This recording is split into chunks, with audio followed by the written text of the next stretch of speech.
What's going on, guys? In this video we're going to look at Bitfarms' recent mining update, and we're also going to look at the chart. I'm going to give you my entry point if I was to enter into Bitfarms. I think now is a great opportunity to look at some of these Bitcoin mining stocks and really start adding some positions, creating some positions if you don't yet have any. I currently own CleanSpark and Iris Energy, but I am looking for a third, and Bitfarms is a very possible choice for me. But without further ado, let's look at this Bitcoin mining update and get started on this. So in September, Bitfarms mines 411 Bitcoin. They fully energized their Rio Cuarto facility, which is in Argentina.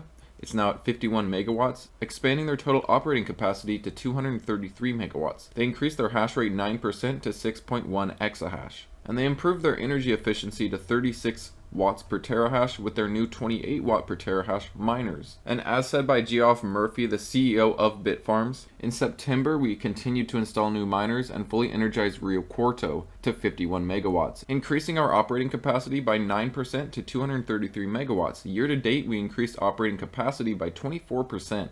And upgraded and expanded our fleet with over 15,000 additional miners. Also, in September, our hash rate increased 9% to 6.1 exahash per second, slightly below our Q3 2023 target of 6.3 exahash, reflecting some electrical infrastructure delays that pushed out the Quebec facility's full installation by a couple of weeks. They touch on the halving here, saying that we continue to believe that many of our best opportunities for growth and investment will rise around the next Bitcoin halving, expected to occur in April of 2024. To this end, we are focused on infrastructure and balance sheet growth to provide the financial flexibility to move aggressively when conditions for growth are optimal. We continue to pay down debt, closing September with under 10 million of outstanding debt, all of which is scheduled for repayment in advance of the halving. And their chief mining officer said that as the farm in Argentina became fully energized, our Bitcoin production was 411 in September, up 7.3% from August, even with a 2.7% network difficulty increase in the month. So their exahash growth currently is outpacing the increase in difficulty. And they also mentioned that the new generation sub 20 watt per terahash machines have the capability to rapidly drive hash rate growth and increase energy efficiency around halving at significantly lower cost per terahash than the XP miners. And they also touch on network difficulty again, saying that for the 9 months ended September 30th, network difficulty increased 61.5%, while the Bitcoin price was up 63.2%, resulting in a 3.6% improvement overall in mining economics as measured by USD to terahash per day. And you can see how much the mining difficulty has increased. When you look at September 2022, they were actually mining more Bitcoin. However, remember, in 2022, the price of Bitcoin was nearly half where it was now. So as the price in Bitcoin rises, the difficulty obviously will rise too, as more miners want in. But the price of Bitcoin rising will likely outshadow the negative of this added difficulty and likely mining less coin. They might have difficulty mining more and more coin as time goes on and difficulty grows, but that coin that they do mine is going to be more and more valuable over time. And looking at their September operating highlights, they're at a 6.1 exahash online as of September 30, which is up 45% from September 30 of 2022 and up 9% from August. And as for their exahash that's actually online and hashing, they're at a 5.84 exahash per second, mining 70.4 Bitcoin average per exahash, which is down 5.6% from 74.6 in August. Their Bitcoin mining is up from August at 411 Bitcoin, up 7.3% from August, however down 14.6% from September of 2022. Per day, they're mining an average of 13.7 Bitcoin, which is equivalent to about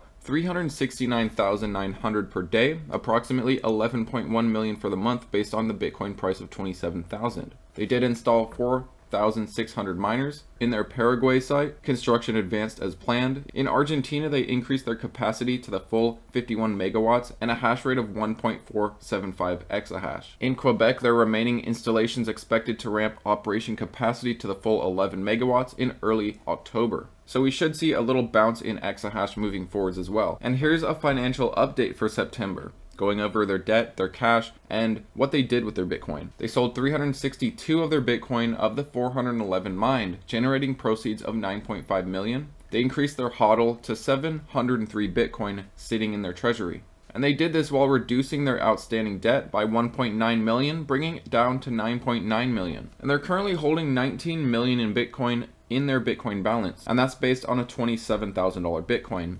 As for cash, they hold 46 million in cash and cash equivalents as of the end of September. Let me know what you guys think about Bitfarms' mining update. I think they're sitting pretty good with a very small amount of debt, a decent amount of cash, and a good amount of Bitcoin on their balance sheet. And when you look at their current market cap compared to some of the larger miners mining considerably more amount of coin at a higher hash rate, this does have a really good value when you look at their market cap to their current hash rate. Looking at the chart now, I am watching for a breakout of this descending wedge. I think a breakout could be a great entry point on a short-term swing trade, and a breakout of this descending wedge could bring us from this dollar area to around $1.30 where the 50 MA lies. This has been trending up since the end of last year, and this is another stock that looks like it's in a stage 1. It seems to me it is completing the bottoming out process, and what comes next is the bull run, the rallying process. I think now is a great time to really keep an eye on this stock. And looking at revenue, they are expecting a record-breaking quarter where revenue is concerned. They're expecting 35.6 million in revenue, which is just a hair over their last quarter's earnings, so they do need to see a beat here to have a record-breaking revenue. So if they miss this expected revenue, it may turn out that our last quarter was